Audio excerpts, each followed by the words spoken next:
الحمد لله رب العالمين والصلاة والسلام على سيد المرسلين والعاقبة للمتقين أما بعد وقال تعالى في القرآن المجيد الله الذي خلقكم من ضعف ثم جعل من بعد ضعف قوة ثم جعل من بعد قوة ضعفا وشيبة يخلق ما يشاء وهو العليم القدير.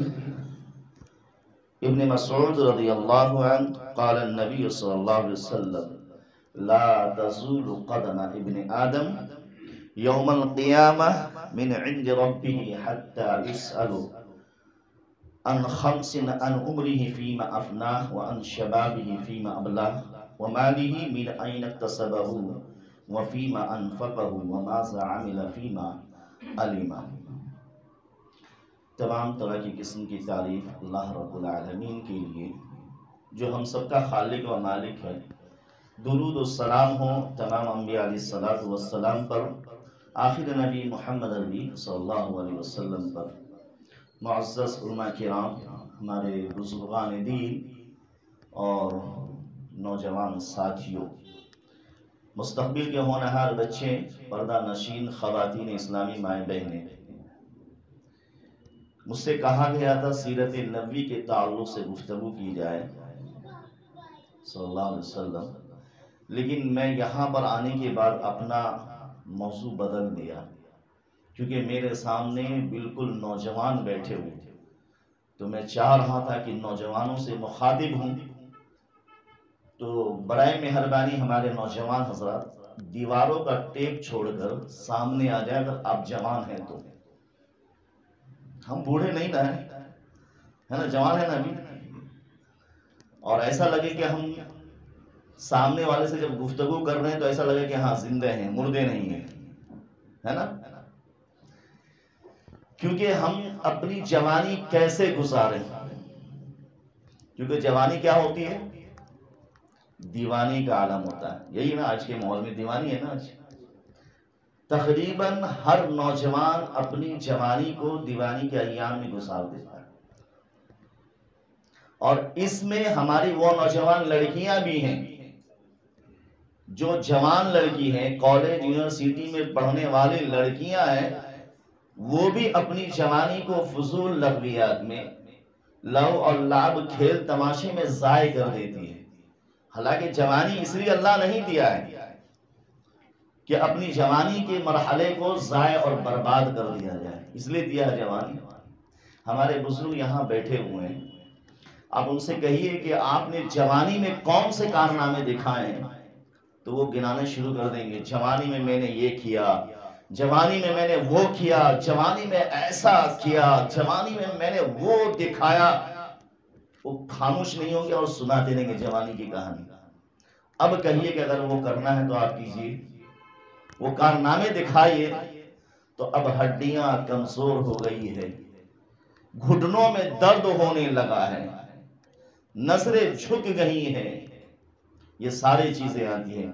تو میرے بھائیوں، اللہ نے اگر جوانی دی ہے تو اس جوانی کو صحیح استعمال کیجئے، اس جوانی کو صحیح جگہ پر صرف کیجئے، اس جوانی کو اللہ کی اطاعت میں گزاریے، نہ کہ نافرمانی میں. اللہ تبارک و تعالیٰ اس جوانی کا تذکرہ قرآن کریم میں فرماتا ہے. دو کمزوریوں کے درمیان میں ذکر کیا. اللہ الذی خلقکم من ضعف ثم جعل من بعد ضعف قوة ثم جعل من بعد قوة ضعفا وشیبا. اللہ وہ ہے جس نے تمہیں کمزوری کی حالت میں پیدا کیا. کتنے کمزور تھے؟ نوجوان لڑکیاں سنیں، اپنے دل و دماغ کو ہماری طرف متوجہ کریں، باتوں کے اندر مصروف نہیں ہو. بہت قیمتی بات بتانے جا رہا ہوں. اللہ وہ ہے جس نے تمہیں کمزوری کی حالت میں پیدا کیا. کتنا کمزور تھے بتائیے؟ ہم اور آپ کتنے کمزور تھے؟ خون کے لتھڑے میں لگے ہوئے تھے. ہماری تخلیق ہوئی تو نہ اٹھ سکتے، نہ بیٹھ سکتے، نہ چل سکتے، نہ پھر سکتے، نہ ہم کسی ہاتھ اور پیر کو ہلا سکتے ہیں اپنے طاقت کے مطابق. اتنے کمزور تھے. آج اللہ نے جوانی دی تو بھول چکے اس جوانی کے ایام میں، اس رب کی نافرمانی پر اتر گئے ہو.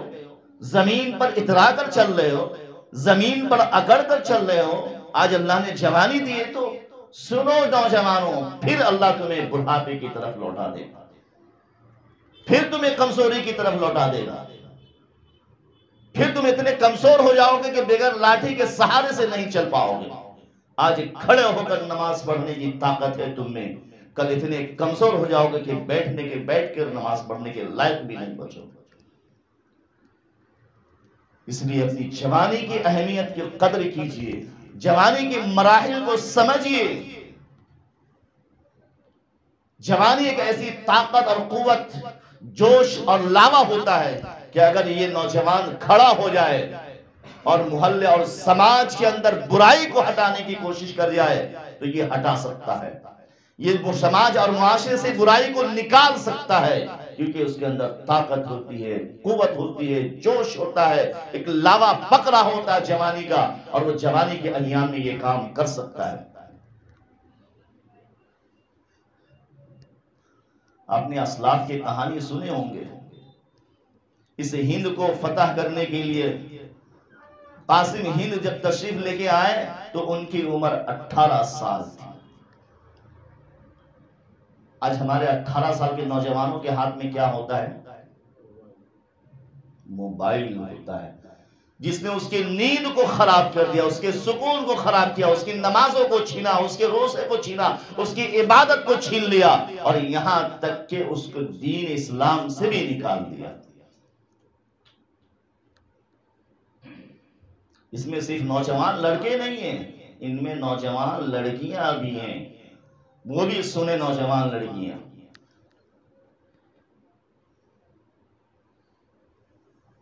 اللہ کے نبی صلی اللہ علیہ وسلم نے فرمایا لا تزول قدم ابن آدم یوم القیامہ، قیامت کے دن ابن آدم کے پیر اس جگہ سے نہیں ہل سکے گا جب تک کہ وہ 5 سوالوں کا جواب نہیں دے دیتا ہے۔ وہ 5 سوال کون سے ہوں گے؟ پہلا سوال اس سے پوچھا جائے گا ان عمرہ فیما افناہ، کہ اس نے اپنی عمر کو کہاں کھپایا ہے، اس نے اپنی عمر کو کہاں گزارا ہے، اس نے جوانی کے ایام میں لو لعب اور کھیل تماشے میں گزارا ہے، اس نے جوانی کے دنوں کو بےہودہ حرکتوں میں گزارا ہے، اس نے جوانی کے ایام کو سڑکوں پر بیٹھ کر گزارا ہے، اس نے جوانی کے دنوں کو ہوٹلوں پر بیٹھ کر گزارا ہے۔ اللہ اس سے پوچھے گا، سوال کرے گا۔ خواتین نوجوان وہ بھی سنیں، آج سہیلیوں کے ساتھ بیٹھ کر گپ شپ میں لگ جاتے ہیں، ایک دوسرے پر بہتان تلاشی کرتے ہیں، ایک دوسرے پر الزام تلاشی کرتے ہیں، ایک دوسرے کی غیبت کرتے ہیں، اور اپنی جوانی کو اس انداز سے صرف کر دیتے ہیں۔ اللہ پوچھے گا آپ سے کہ یہ عمر جو دی تھی تمہارے کو، اللہ نے زندگی دی تھی، اس کے بارے میں کہ تم نے کہاں صرف کیا۔ کتنے بے شرم اور بے غیرت وہ نوجوان ہوتے ہیں کہ اللہ تبارک و تعالیٰ نے انہیں زندگی دی اللہ کی عبادت کے لیے، سڑکوں پر کھڑے ہو جائیں گے ایک پیڑ کے اوپر، اور جیسے کتے پیشاب کرتے ہیں ویسے کھڑے ہو جائیں گے اور انڈیا پاکستان کا میچ دیکھنے لگ جائیں گے۔ ان کے کانوں میں حی علی الصلاح حی علی الفلاح کی آواز جائے گی، لیکن اس کے سروں پر جوئی تک کے نہیں رونگتا، اس کا ضمیر اتنا مردہ ہو چکا ہوتا ہے کہ اس حی علی الصلاح اور حی علی الفلاح کی آواز پر لبیک نہیں کہے۔ یہ جوانی اس لیے نہیں دی تھی اللہ نے عمر، جیتے گا کوئی اور، ہارے گا کوئی اور، ملے گا اسے ہارنے والوں کو، جیتنے والے کو۔ تم نے اپنی دنیا بھی برباد کر لی، آخرت بھی برباد کر لی، تمہیں کیا ملا یار؟ میرے نوجوانوں سوچو، میرے بھائیوں، یہ جوانی ایسے ہی نہیں برباد کرنی چاہیے۔ پوچھے گا اللہ، سوال کرے گا، کیا جواب دیں گے؟ اور دوسرا سوال یہ ہوگا وَأَن شَبَابِهِ فِيمَ أَبْلَاهُ، تم نے جوانی کہاں گزارا؟ حالانکہ زندگی میں جوانی بھی آ جاتی ہے، لیکن اللہ کے نبی صلی اللہ علیہ وسلم نے الگ سے پوچھا کہ تم نے جوانی کہاں گزاری ہے۔ عیسائی نے کہا تھا کہ اگر کسی قوم کو پستی پہ ڈالنا ہے، کسی قوم کو زوال کرنا ہے، کسی قوم کی حیثیت کو ختم کرنا ہے، تو نوجوانوں کو برے راستے پہ لگا دو، نوجوانوں کو گناہوں کی طرف مائل کرو۔ یہ مسلمان آج کے دور میں سب سے زوال اور پستی کے ماحول میں جی رہا ہے۔ اس کی وجہ یہی ہے کہ نوجوان دین اسلام سے ہٹ چکا ہے۔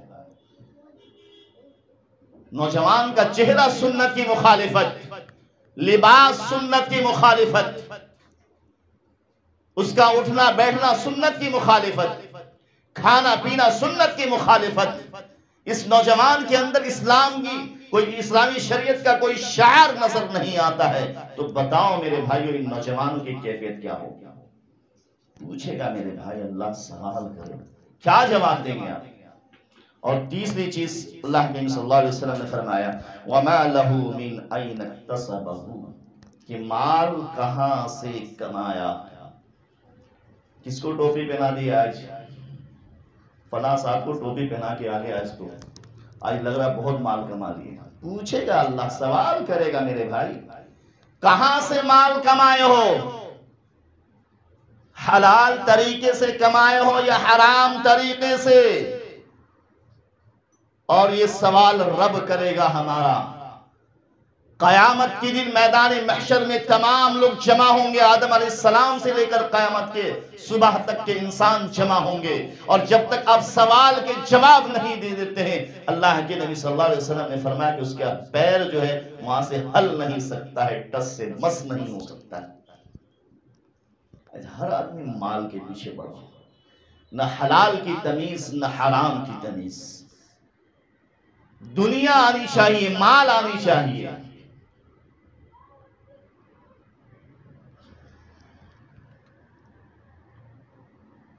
عبداللہ بن عمر کے بیٹے سالم بن عبداللہ یعنی عمر بن خطاب رضی اللہ عنہ کے پوتے ہیں۔ ملک بن عبد المروان کی حکومت سلطنت میں خانہ کعبہ کے ارد گرد وہ حج کر رہے ہیں، طواف کر رہے ہیں۔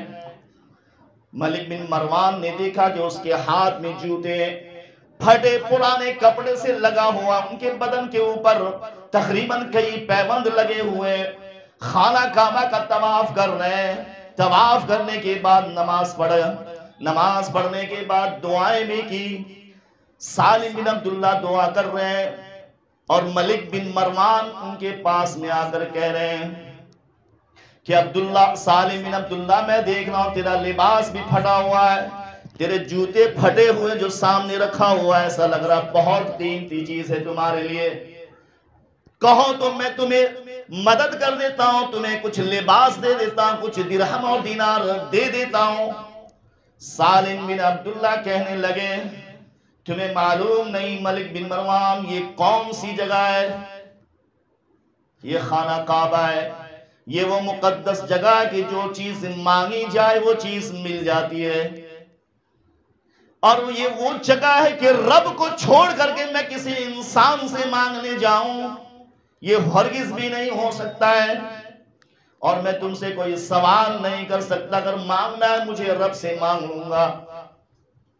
سالم بن عبداللہ یہ جواب دیتے ہیں تو ملک بن عبد المروان باہر نکل جاتے حرم سے اور انتظار کر رہے ہوتے ہیں سالم بن عبداللہ کا کہ وہ واپس لوٹ کر کے آئیں گے تو پھر میں ان سے پوچھوں گا، اس کی مدد کروں گا، اس کے پھٹے لباس ہیں، اس کے جوتے پھٹے، میں اس کی مدد کروں گا۔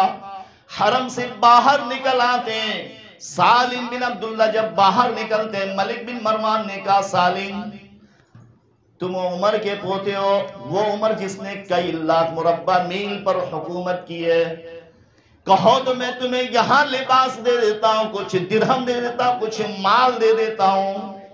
سالم بن عبداللہ کہتے ہیں تم دنیا دو گے یا آخرت دو گے؟ اس نے کہا آخرت تو میں نہیں دے سکتا ہوں، دنیا میں دے سکتا ہوں مال، دنیا میں دینار دے سکتا ہوں، درہم دے سکتا ہوں۔ سالم بن عبداللہ کہتے ہیں کہ میں تو اس رب سے بھی میں نے دنیا نہیں مانگی جو دنیا کا مالک ہے، اس رب سے بھی میں نے دنیا کا سوال نہیں کیا جو دنیا کا مالک ہے، تم سے میں دنیا کیا مانگوں، تم تو دنیا کے بھی مالک نہیں ہو، دنیا کے چیز دینے پر تم قادر نہیں ہو۔ جب میں نے خانہ کعبہ کے ستون میں رہ کر اس رب سے دنیا نہیں مانگا، اس باہر نکل کر اس رب سے میں نے دنیا نہیں مانگی جو دنیا کا مالک ہے، تو میں تم سے دنیا کیوں مانگوں گا؟ اور اسی لباس میں رہ گئے۔ یہ ہے اصل میں خوف خدا، ڈر اللہ کا۔ ہمارے جیسا ہوتا لائیے جتنا دینا ہے بھر لیتے ہیں، یہی نہ ہوتا بھائی؟ مال آنا چاہیے نا۔ اللہ سوال کرے گا، پوچھے گا کہ مال تم نے کہاں سے کمایا؟ چوتھا سوال کرے گا وَفِيمَ أَنفَقَهُ، کہاں خرچ کیا؟ یہ بھی سوال کرے گا اللہ۔ صرف کمایا نہیں بلکہ خرچ کہاں کیا وہ بھی سوال کرے گا۔ حلال طریقے سے ایک آدمی کما رہا ہے، محنت کر رہا ہے، مزدوری کر رہا ہے، حلال جگہ پہ تو اس نے کما لیا۔ خرچ سنیما ہال میں جا کر دیکھ رہا ہے، شراب پینے میں خرچ کر رہا ہے، جوا کھیلنے میں خرچ کر رہا ہے، بیڑی سگریٹ تمباکو گھٹکے میں خرچ کر رہا ہے، ماوا کھانے میں خرچ کر رہا ہے، جو شریعت اسلامیہ میں حرام ہے وہاں خرچ کر رہا ہے، اس کے بارے میں بھی اللہ پوچھے گا آپ سے۔ کمایا تو حلال جگہ پہ، خرچ حرام جگہ پہ کر رہے۔ کیا جواب دیں گے میرے بھائیوں؟ نوجوانوں، سوچنے کا مقام ہے۔ میں نوجوانوں کی طرف آؤں گا۔ پانچویں چیز یہ ہے کہ وَمَا عَمِلَ فِيمَا عَلِمَ، کہ تم تک جب حدیث پہنچی تو کتنا عمل کیا، علم جب پہنچا تو کتنا عمل کیا۔ آج لوگ کہتے ہیں کہ سوال تو سب سے پہلے مولانا سے ہی کیا جائے گا، جہنم سب سے پہلے عالموں سے بھڑکائی جائے گی۔ یہ کہا جاتا ہے، انہیں یہ نہیں معلوم کہ جنت میں سب سے پہلے عالم ہی جائیں گے انشاءاللہ۔ تو بہرحال سوال کرے گا اللہ رب العالمین کہ جو علم آپ پر پہنچا تھا اس پر کتنا عمل کیا۔ آج کے درس میں آپ کے پاس قرآن حدیث کی بہت سارے علم پہنچ گئے، بہت سارے ذخیرہ آپ پر پہنچ گئے، اور آپ نے سن بھی لیا قرآن حدیث کو، اب اس پر کتنا عمل کیا اللہ یہ پوچھے گا۔ آپ نہیں کہیے گا کہ مولانا ہم کو تو علم پہنچا ہی نہیں، ہم تو عالم ہی نہیں ہیں۔ آج کے درس میں جتنا علم آپ تک پہنچ گیا ہے قرآن حدیث کی باتیں، اس پر آپ کتنا عمل کرتے ہیں اللہ اس کے بارے میں پوچھے گا۔ نوجوانوں، تو 5 چیزیں ایسی ہیں کہ اللہ رب العالمین سوال کرے گا قیامت کے دن، اور جب تک آپ جواب نہیں دے دیتے ہیں تب تک قدم نہیں ہلا سکتے۔ بتاؤ میرے نوجوانوں کیا جواب دو گے؟ اسی لیے جوانی کو بڑھاپے سے پہلے غنیمت جانو۔ آج جوانی دی ہے اللہ نے، طاقت دیا ہے، قوت دیا، اللہ کی جتنی عبادت کرنا چاہیں آپ عبادت کر سکتے ہیں۔ کمزور ہو جائیں گے، لاغر ہو جائیں گے، بوڑھے ہو جائیں گے، پھر آپ عبادت اتنی نہیں کر سکیں گے جتنا چاہیں گے۔ آج ہمارے معاشرے کے اندر یہ چیزیں پائی جاتی ہے، ابھی تو بیٹا جوان ہے، داڑھی رکھے گا تو لوگ کہیں گے بوڑھا ہو گیا، یہی چیز کہا جاتا ہے۔ ابھی جوان بیٹا داڑھی کیسے رکھے گا؟ ماں منع کرتی ہے بیٹا داڑھی مت رکھ، رشتہ نہیں آئے گا۔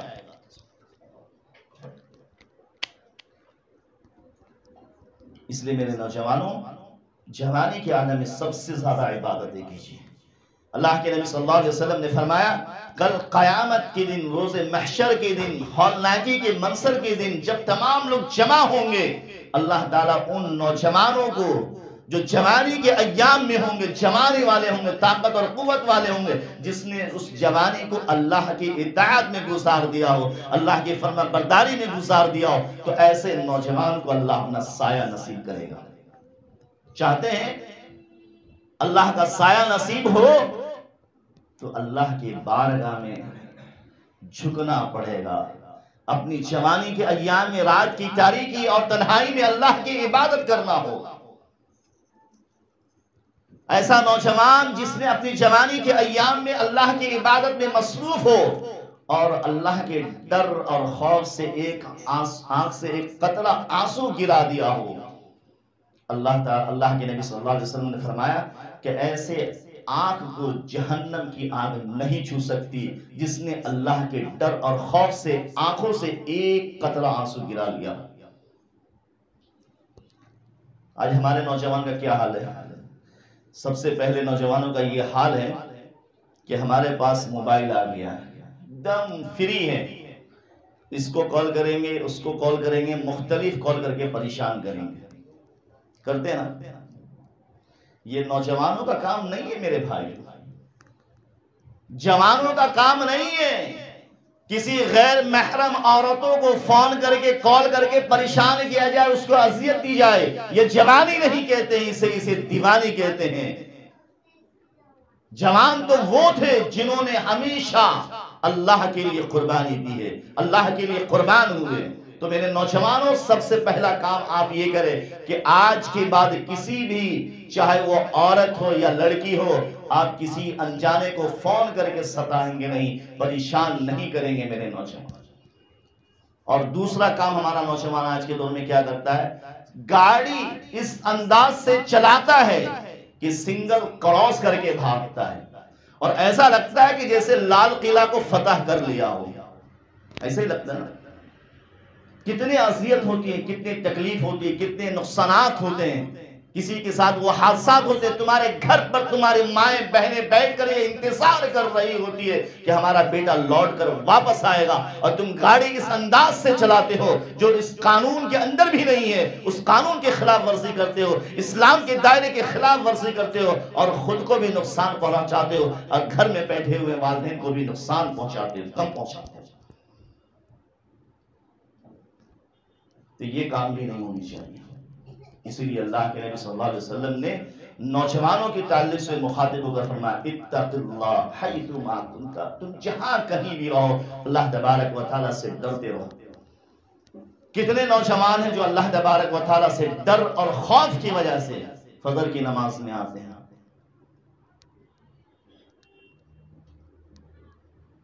ہاتھ نہیں اٹھواؤں گا کیونکہ سب کی بے شرمی ہو جائے گی، دل پر ہاتھ رکھ کے سوچیں۔ کتنے نوجوان ہیں کہ جو اللہ کے ڈر اور خوف سے فجر کی نماز میں آ جاتے ہیں، اور کتنی نوجوان لڑکیاں ہیں جو اللہ کے ڈر اور خوف سے فجر کی نماز کا اہتمام کرتے ہیں۔ آج ہندوستان کے سرزمین پر موب لنچنگ بہت زیادہ ہوتا ہے نا، کئی سالوں سے سنتے ہوئے آ رہے ہیں۔ اس میں بوڑھے بہت کم ہیں، نوجوان طبقے کے زیادہ ہیں۔ نوجوانوں کو نشانہ بنایا گیا ہے، اور ایسے نوجوان جو دین اسلام سے وابستہ نہیں ہے۔ میں ایک حدیث پڑھ کے بتاتا ہوں، من صلی الصبح فہو فی ذمۃ اللہ، کہ جس نے فجر کی نماز جماعت سے ادا کیا ہو وہ اللہ کی ضمانت میں چلا گیا، اور جب وہ اللہ کی ضمانت میں چلا گیا، اللہ اس کی حفاظت کر رہا ہو، اور پھر وہ دنیا کے کسی بھی کونے میں چلے جائے، دنیا کا کتنا ظالم جابر انسان کیوں نہ ہو، اس کو تکلیف نہیں پہنچا سکتا۔ پہنچا سکتا ہے؟ نیند آ رہی نہیں نا؟ تو میرے نوجوانوں، اگر آپ فجر کی نماز کا اہتمام کریں گے نا، کسی بھی کونے میں چلے جائیے، آپ کو تکلیف نہیں پہنچے گی۔ نقصان کوئی پہنچانا بھی چاہے گا تو وہ نہیں پہنچا سکتا، کیونکہ آپ اللہ کی امانت میں، اللہ کی حفاظت میں، اللہ تعالیٰ آپ کی حفاظت کر رہا ہے۔ اور اگر کوئی پہنچانے کی کوشش کر رہا ہے تو گویا کہ وہ اللہ کے چیلنج کو، اللہ تبارک و تعالیٰ کی حفاظت کو چیلنج کر رہا ہے، اور جس نے اللہ کی چیلنج کو کیا، اللہ اس کو خود نیست و نابود کر دے گا، ختم کر دے گا۔ گویا آپ کی حفاظت ہو گئی۔ اسی لیے آپ فجر کی نماز کا بالخصوص اہتمام کریں۔ یہی تو جوانی کا ایام ہے کہ اللہ تعالیٰ سے ڈر کر خوف پر نماز کا اہتمام کریں۔ لیکن آج کتنے نوجوان ہیں رات کی تاریکی میں برائی کرتے ہیں۔ اللہ کے نبی صلی اللہ علیہ وسلم نے فرمایا، جس کے راوی ثوبان رضی اللہ عنہ فرماتے کہ قیامت کے دن میرے وہ بندے، میرے وہ امتی بہت سارے نیکیاں لے کر کے آئیں گے جس کے تہامہ پہاڑوں کے مانند اجر و ثواب ہوگا، یعنی اس کے پاس نمازیں بھی ہوں گی، روزہ بھی ہوگا، صدقہ اور خیرات بھی ہوگا، تہامہ پہاڑ کے مانند اس کا اجر ہوگا۔ قیامت کے دن جب اللہ رب العالمین اس کے اجر کو دیکھے گا، فرشتوں سے کہے گا، فرشتے اس کے نیکیاں، اس کے اجر کو ضائع کر دو، اس کے نیکیوں کو برباد کر دو۔ رولی کے گالوں کی طرح اس کی نیکیاں اڑا دی جائے گی، ختم کر دی جائے گی، اور پھر گھسیٹ کر جہنم میں ڈال دیا جائے گا۔ صحابہ کہتے ہیں اللہ کے نبی صلی اللہ علیہ وسلم ان نوجوانوں کے بارے میں ہمیں بتا دیجئے، ان لوگوں کی پہچان بتا دیجئے تاکہ جب آمنا سامنا ہو ایسا معاملہ تو ہم اپنے آپ کو سیو کر لیں اور اس سے دور ہو جائیں۔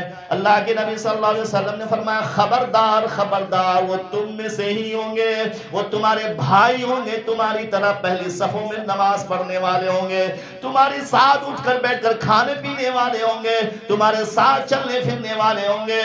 اللہ کے نبی پھر وہ جہنم کی طرف کیوں جا رہے ہیں، کیا گناہ ہوگا اس کا وہ بتا دیجئے؟ تو آپ صلی اللہ علیہ وسلم نے فرمایا اس شخص کا گناہ یہ ہوگا کہ تنہائی میں، اکیلے میں، خلوت میں، رات کی تاریکی میں چھپ کر گناہوں کی طرف ملوث ہوگا، موبائلوں پر بے حیائی اور فحش اور عریانی چیزوں کو دیکھ رہا ہوگا اور لڑکیوں سے گندی گندی باتیں کر رہا ہوگا، یعنی تنہائی کے عالم میں، خلوت کے عالم میں، اکیلے کے عالم میں وہ گناہوں کی طرف مائل ہوگا۔ یہ گناہ اور یہ خلوت کی برائی ان کے تمام نیکیوں کو ختم کر دے گا، اس کے پاس کوئی نیکی نہیں بچے گی، یہاں تک کہ اللہ اس کو حکم دے گا لے جاؤ جہنم میں ڈال دو۔ آج ہمارے نوجوانوں کا معاملہ یہی ہے نا، سچ بتائیے گا بالکل، اللہ تعالیٰ سے اپنے گناہوں کی معافی تلافی کرا لے اور اپنے وقت اور ایام کو صحیح معنوں میں۔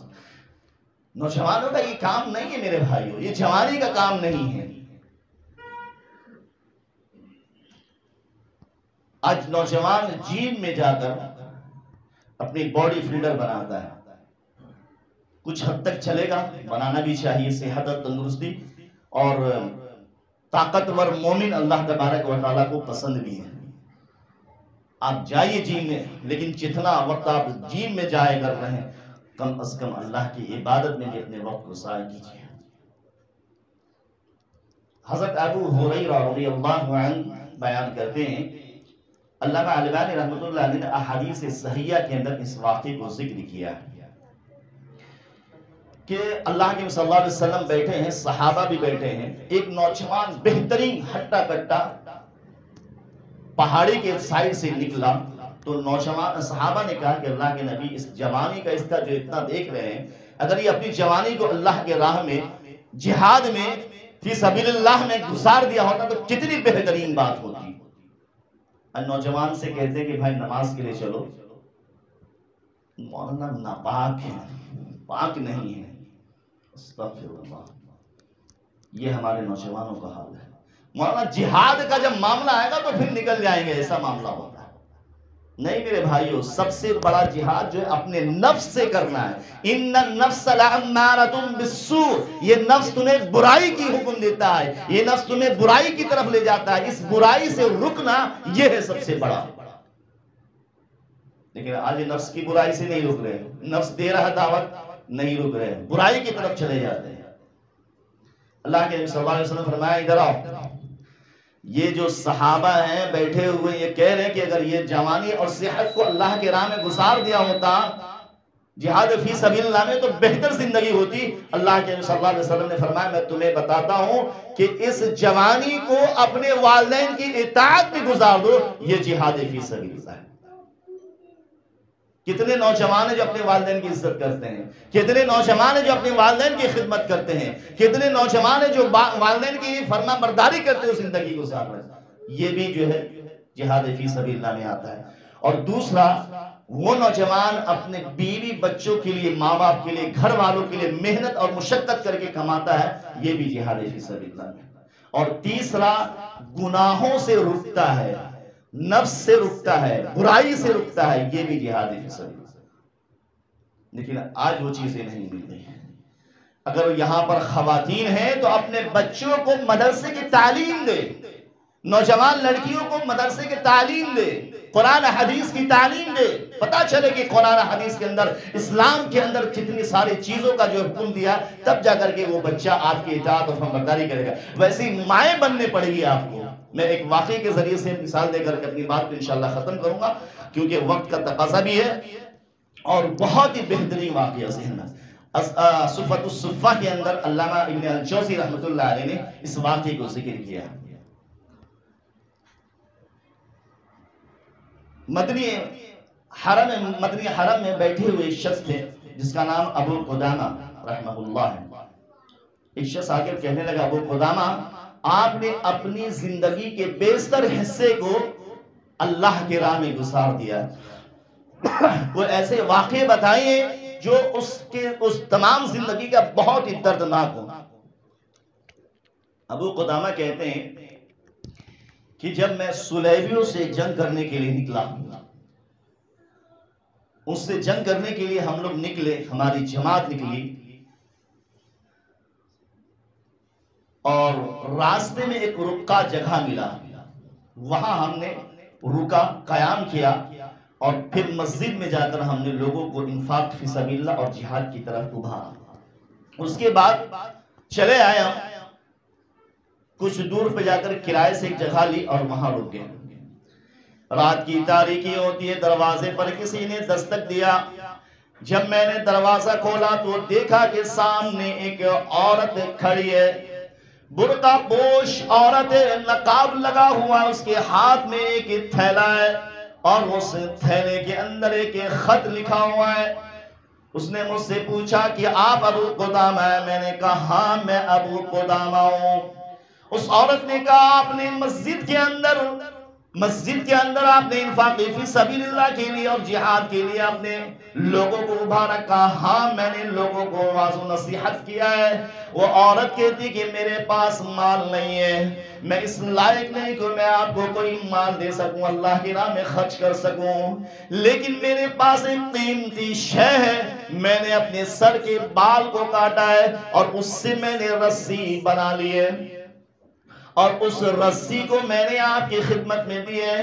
آپ اس رسی سے گھوڑے کی لگام لگا لینا، اور جنگ کے راستے میں جب آپ جائیں تو یہ رسی یہ گھوڑے کی لگام بن کر کام کر جائے.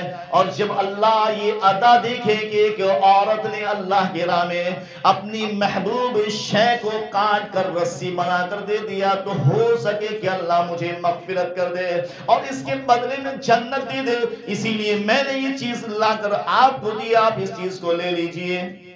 ابو قدامہ کہتے کہ میں نے اس کو لے لیا، اور جب چٹھی کھولا تو اس کے اندر یہ چیز لکھی ہوئی تھی اور میں نے اس کو رکھ لیا. صبح ہوئی، نکلے ہم لوگ، تھوڑے ہی دور گئے تھے کہ ایک پیچھے سے گھڑ سوار نے آواز لگائی، ابو قدامہ رک جاؤ. ہم نے کہا اپنے لشکروں سے آگے بڑھو، میں پیچھے دیکھتا ہوں کون ہے. پیچھے پلٹ کر آیا، دیکھا تو ایک گھڑ سوار تھا. اس گھڑ سوار کے چہرے پر نقاب تھی. اس نے کہا ابو قدامہ آپ ہیں؟ میں کہا ہاں میں ابو قدامہ رحمہ اللہ ہوں. بولیے. کہا چچا مجھے آپ کے ساتھ جانا ہے، مجھے اپنے ساتھ لے جائیے، اللہ کا شکر ہے کہ آپ مجھے مل گئے ہیں، لے چلیے ساتھ میں. ابو قدامہ کہتے ہیں کہ تم ابھی بچے ہو، اپنے چہرے سے نقاب ہٹاؤ، ہم دیکھیں تمہیں کہ تم اس لائق ہو کہ لے کے جائیں، اور اگر اس لائق نہیں ہو تو ہم تمہیں رخصت کر دیں گے. جب اس نے نقاب ہٹایا تو ابو قدامہ کہتے ہیں کہ میں نے اندازہ لگایا کہ اس بچے کی عمر 17 سال تھی. آج 17 سال، ہمارے کتنے ایسے نوجوان ہیں جو 17 سال میں کہتے ہیں کہ بچے ہیں، ابھی تو چھوٹا سا بچہ ہے. کسی نے کہا تھا کہ جس عمر میں ہمارے ہاتھ سے کھلونا ٹوٹتا تھا، آج اس عمر میں ہمارے بچے کے دل ٹوٹ جاتے ہیں. صحیح بات ہے، کیونکہ جس معاشرے اور سماج میں آپ رہ رہے وہیں ہم بھی رہتے ہیں. ایک وقت تھا کہ جس عمر میں بچے کے کھلونے ٹوٹتے تھے، کھلونے سے کھیلتے تھے، آج وہی بچہ آج دلوں سے کھیلتا ہے اور دل ٹوٹنے کا وقت آتا ہے، اور کئی واقعات ایسے ہیں کہ دل ٹوٹ جاتا ہے. تو اس کے اندر نوجوان لڑکے اور لڑکیاں بھی شامل ہیں، لڑکیوں کا بھی یہی معاملہ ہے. آپ جگہ پر دیکھ لیجئے، چھوٹے چھوٹے گلیاں ہوں گی، وہاں چھوٹے چھوٹے بچے زنا کے عہد و پیمان کرتے ہوئے نظر آئیں گے. اللہ کے نبی صلی اللہ علیہ وسلم نے فرمایا تھا قیامت اس وقت تک نہیں آئے گی جب زنا اتنا عام ہو جائے گا، جس طرح جانور کرتے ہیں اس طرح سے جب بالکل عام ہو جائے گا. اور یہ آج ہمارے معاشرے کے اندر یہ چیز پائی جاتی ہے کہ چھوٹے چھوٹے اسکول کی لڑکیاں، کالج کی لڑکیاں، کلاسز کی لڑکیاں لڑکے کے ساتھ سڑکوں پر، چوراہوں پر، گارڈنوں میں، گلیوں میں زنا کے معاہدے کرتے ہوئے نظر آتے ہیں. اللہ کے نبی صلی اللہ علیہ وسلم کے پاس ایک شخص آیا اور اس نے کہا اللہ کے نبی صلی اللہ علیہ وسلم آپ مجھے زنا کی اجازت دیجیے۔ آج کتنے نوجوان ایسے ہیں کہ دوسروں کی ماں اور بہنوں کے ساتھ یہ زنا کے عہد و پیمان کرتے ہیں۔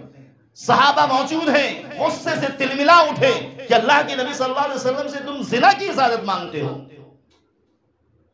اللہ کے نبی صلی اللہ علیہ وسلم نے فرمایا آنے دو، قریب بلا لیا آپ نے، اسے ڈانٹا نہیں، جھڑکا نہیں، برا بھلا بھی نہیں کہا آپ نے، قریب بلا لیا، آ جاؤ۔ کیا تم اس بات کو پسند کرو گے کہ تمہاری ماں کے ساتھ کوئی ایسی حرکت کرے؟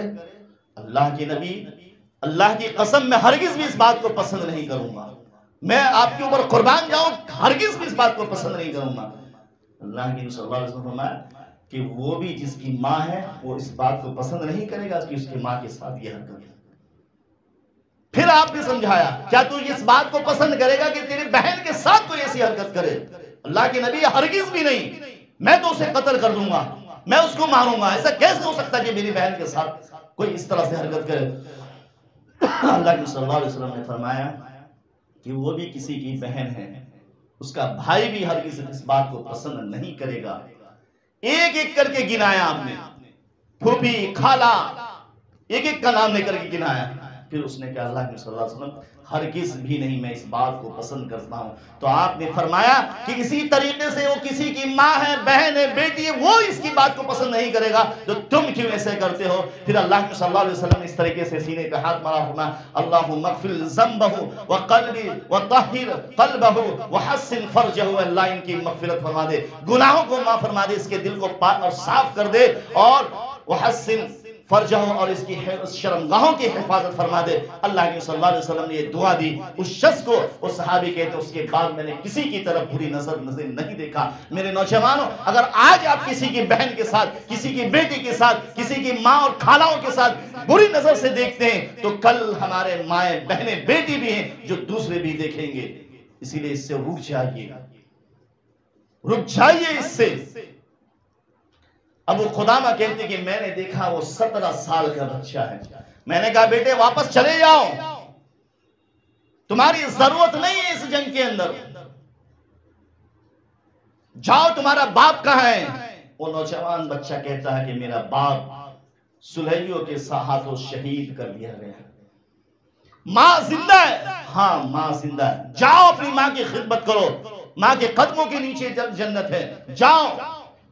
وہ بچہ کہتا ہے چچا آپ اتنی جلدی بھول گئے، میری ماں کو اتنی جلدی بھول گئے؟ کہا کون سی تیری ماں؟ میں نہیں جانتا۔ کہا رات میں آپ کے پاس کوئی رکا رسی دی تھی؟ کہا کون سی رکا اور کون سی رسی؟ کہا رات ہی میں تو دے کر کے آئی ہے آپ کے پاس۔ ابو قدامہ کہتے ہیں ہاں یاد آیا۔ کہا چچا وہ میری ماں ہے، وہ میری ماں ہے، اور میری ماں نے مجھ سے کہا بیٹا جنگ کے میدان میں جب جا رہے ہو تو کافروں سے لڑتے ہوئے پیچھے مت مڑنا، اپنی جان اللہ کے سپرد کر دینا۔ اور مجھے سینے سے لگایا اور کہا اللہ میں اپنے لخت جگر کو تیرے لیے تحفہ پیش کر رہی ہوں، میں اپنے دل کے ٹکڑے کو اور دل کے سکون کو اور آنکھوں کی چین کو میں تیرے سپرد کر رہی ہوں، یہ تحفہ بھیج رہی ہوں، تم اس کو قبول کر لینا۔ اسی ماں نے مجھے بیٹا بھیجا ہے، میں ہرگز بھی واپس پلٹ کر نہیں جاؤں گا۔ ابو قدامہ کہتے جب میں نے یہ منظر دیکھا، جب یہ معاملہ سنا تو میں نے کہا چلو، لیکن یاد رہے کہ تم پیچھے رہنا، آگے ہرگز بھی نہیں بڑھنا۔ ابو قدامہ کہتے جب ہم لوگ چلنے لگے تو دیکھا کہ سب سے آگے بڑھ رہا ہے، اور آگے تیز رفتار سے گھوڑے کو دوڑا رہا ہے۔ تو میں نے اس سے پوچھا کیا تم تیر اندازی جانتے ہو، گھڑ سواری جانتے ہو؟ تو اس نے کہا ہاں میں تیر اندازی بھی جانتا ہوں، گھڑ سواری بھی جانتا ہوں۔ کہا اس سے پہلے کسی معرکہ میں شریک ہوئے؟ کہا نہیں، میں اس سے پہلے بہت چھوٹا تھا، آج میری عمر 17 سال کی ہو گئی ہے۔ ابو قدامہ کہتے ہیں کہ ہم لوگ نکلے، راستے میں شام ہوئی، شام ہونے کے بعد ہم لوگ روزہ سے تھے، افطاری بنانے کا نظم ہوا۔ اس بچی نے کہا چچا میں افطاری بناؤں گا، تو ہم نے کہا ٹھیک ہے جاؤ افطاری بناؤ۔ اس لڑکے نے لکڑی جلائی، لکڑی جلانے کے بعد ہنڈی اس کے اوپر رکھا اور پھر پتھر سے ٹیک لگا کے بیٹھ گیا۔ تھکا مانند تھا، نیند آ گئی، وہ سو گیا۔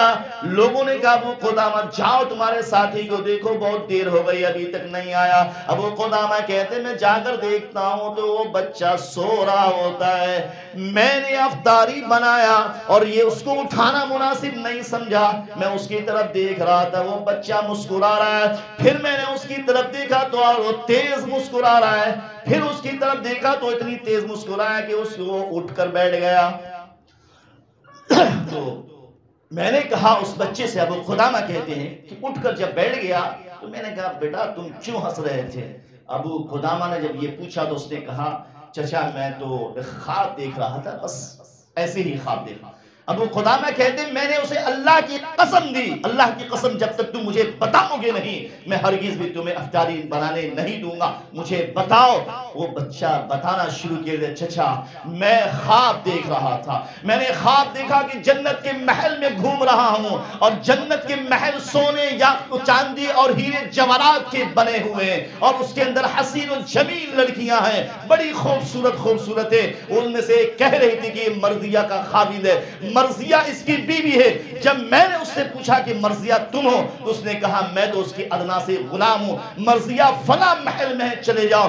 جب میں اس محل میں گھسا داخل ہوا تو سامنے دیکھا کہ مرضیہ بڑی حسین اور جمیل، ایسا لگ رہا تھا کوئی چاند کا ٹکڑا ہو۔ میں اس کی طرف بڑھنے کی کوشش کیا تو اس نے کہا چلے جاؤ، اللہ کے حبیب، اللہ کے دوست، مجھ سے کہا گیا کہ کل ظہر کے بعد ہماری اور تمہاری ملاقات ہوگی۔ بس میں ہنس پڑا۔ ابو قدامہ کہتے ہیں چلو یہ تو ایک خواب تھا۔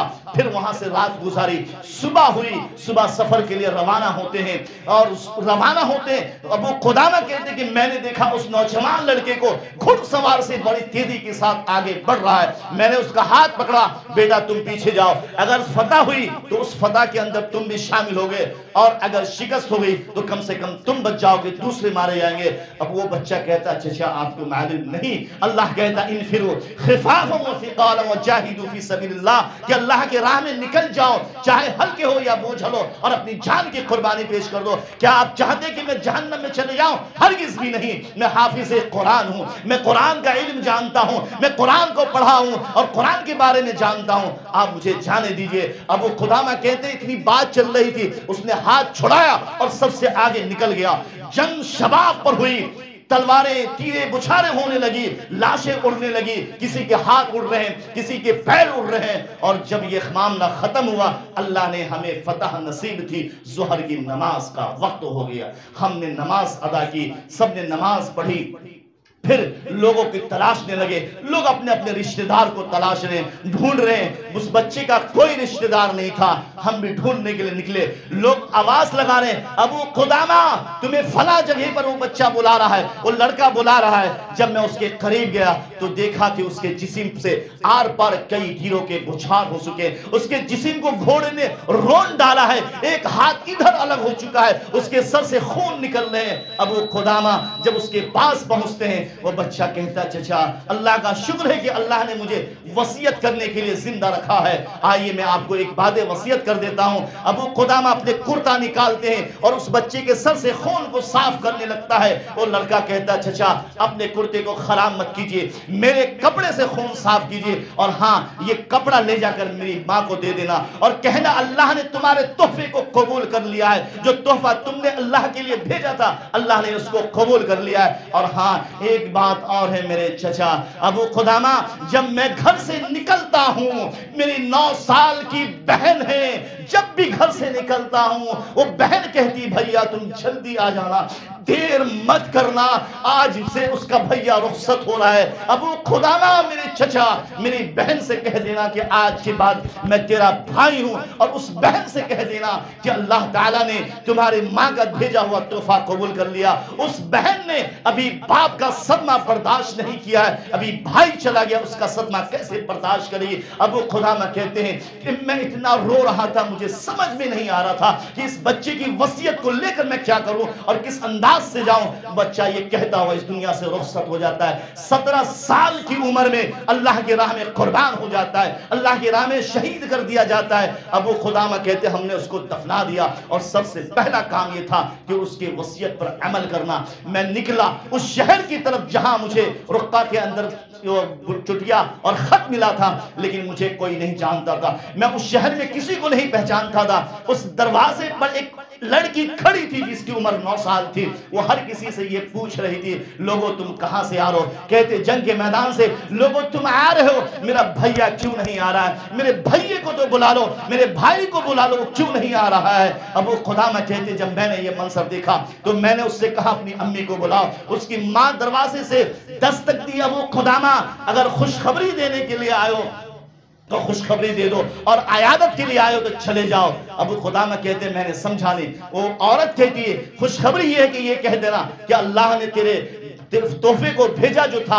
اللہ نے قبول کر لیا ہے، اور وہ بیٹا اپنے ماموں کے پاس اور باپ کے پاس چلا گیا ہے، اور اگر یہ کہنے آئے ہو کہ بیٹا تمہارا مال غنیمت لے کر واپس آ گیا ہے تو چلے جاؤ ہمارے دروازے سے، تمہیں ایسے عیادت کرنے کی ضرورت نہیں ہے۔ وہ ابو قدامہ کہتے ہیں کہ میں نے جب یہ منظر دیکھا تو میں نے سیدھا اس کرتے کو دے دیا جس میں خون لگا ہوا تھا، یہ لو۔ اس عورت نے کرتے کو دیکھا اور دیکھنے کے بعد سمجھ گئی کہ یہ میرے بیٹے کا کرتا ہے، یہ لباس میرے بیٹے کا ہے جس کو میں نے اپنے ہاتھوں سے پہنایا تھا، اور وہ فوراً چیختی ہے، اور چیخنے کے بعد اس کی بہن جب یہ منظر دیکھتی ہے تو بے ہوش ہو کر زمین پر گر جاتی ہے۔ اس کو پانی سے چھینٹے مار کر اس کو ہوش میں لایا جاتا ہے، پھر بے ہوش ہوتی ہے اور اس کی بھی روح پرواز کر جاتی ہے، اس دنیا سے وہ بھی رخصت ہو جاتی ہے۔ پھر وہ عورت کہتی ہے اللہ میں نے تو اپنے شوہر کو بھی تیرے راہ میں قربان کر دیا، میں نے اپنے بھائی کو تیرے راہ میں قربان کر دیا، میں نے اپنے لخت جگر کو بھی تیرے راہ میں قربان کر دیا۔ اگر یہ قربانیاں تمہیں پسند آ جائے، اگر قبول ہو جائے تو ہمیں بھی ان کے معاملے میں جنت کے اندر جگہ دے دینا، اور اللہ رب العالمین ہمیں جنت دے دینا۔ یہ کہہ کر وہ عورت بھی بے ہوش ہو جاتی ہے۔ ابو قدامہ کہتے ہیں مجھے نہیں معلوم اس کے بعد کیا منظر ہوا، میں وہاں سے رخصت ہو گیا۔ میری مائیں سنیں کان کھول کر، اس واقعے سے یہ ملتا ہے میرے نوجوانوں، یہ سبب ملتا ہے اس واقعے سے کہ وہ مائیں اپنے بیٹے کی تربیت کس انداز سے کی کہ 17 سال کا بچہ ہے لیکن اللہ کے راہ میں قربان کر دیا۔ آج اپنے بچے کو مدارس کے اندر نہیں بھیجتے، آج اپنے بچے کو قرآن کی تعلیم کے لیے نہیں بھیجتے۔ کیسے اس کو معلوم چلے گا کہ قرآن کیا ہے، اسلام کیا ہے، اسلام کی تعلیمات کیا ہے؟ یہ آپ کی ذمہ داری ہے کہ آپ اپنے بچے کو مدارس میں بھیجیں، قرآن کی تعلیم دیں، احادیث کی تعلیم دیں، تاکہ اس کو معلوم چلے کہ اسلام کیا ہے۔ اور اگر نہیں بھیجیں گے تو پھر یہی بچہ بڑا ہو کر نافرمان ہو جاتا ہے، یہی نوجوان برائی کی طرف چلا جاتا ہے، نشے کی طرف چلا جاتا ہے، شراب کی طرف چلا جاتا ہے، نافرمانی کی طرف چلا جاتا ہے۔ پھر آپ افسوس کرتے ہیں، ہاتھ ملتے ہیں، کوئی مطلب نہیں ہوتا۔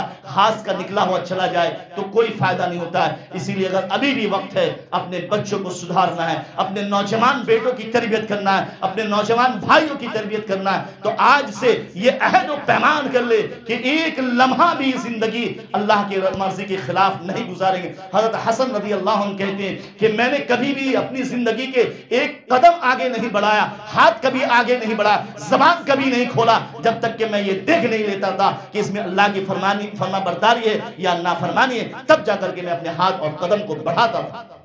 ہمارے نوجوانوں کا کیا معاملہ ہے؟ آج نوجوان کھیلنے میں لگا ہوا ہے، لو لعب تماشے میں لگا ہوا ہے، وقت کو ضائع اور برباد کرنے میں لگا ہوا ہے۔ اسی طریقے سے ایک میدان میں کھیل ہو رہا تھا، ایک نوجوان کھڑا ہو کر دیکھ رہا تھا، رو رہا تھا۔ ایک بزرگ آدمی گیا، اس سے پوچھا کہ بیٹا کیوں رو رہے ہو؟ تمہیں بھی کھیلنے کا سامان دے دوں؟ ہوتا نا، میں غریب ہوگا شاید اس کے پاس کھیلنے کا سامان نہیں ہوگا، دے دیتا ہوں کھیلنے کا سامان خرید کر۔ وہ کہتا ہے نہیں، اس لیے نہیں رو رہا ہوں، میں اس لیے رو رہا ہوں کہ یہ لوگ نوجوان کیسے ہیں جو رب کے قرآن کو نہیں پڑھتے۔ اللہ فرماتا افحسبتم انما خلقناکم عبثا وانکم الینا لا ترجعون، کیا انہوں نے ایسے گمان کر رکھا کہ اللہ نے ایسے ہی پیدا کر کے چھوڑ دیا، اس کی طرف لوٹ کر کے جائیں گے اور وہ حساب لے گا ہم سب سے؟ اللہ نے ایسے ہی نہیں پیدا کیا کہ جوانی گزار دو عبادت نہیں کرو اللہ کی، نہیں میرے بھائیو، اللہ نے پیدا کیا ہی ہے صرف اپنی عبادت کے لیے۔ اس لیے اپنی جوانی کو اور اپنی زندگی کو موت سے پہلے غنیمت جان کر کے، جوانی کو بڑھاپے سے پہلے غنیمت جان کر کے اللہ رب العالمین کی فرما برداری کرے، اللہ کی اطاعت کرے، اور اپنی اس زندگی کا مقصد یہی ہے اللہ کو راضی کرنا، اللہ کو خوش کرنا۔ اللہ رب العالمین سے دعا کرتے ہیں اللہ رب العالمین ہم سب کو، بالخصوص ہمارے نوجوانوں کو، اللہ تبارک و تعالیٰ کی اطاعت اور فرما برداری کرنے کی توفیق عطا فرمائے۔ آمین یا رب العالمین۔ وآخر الحمد للہ رب العالمین فاستغفروا انہ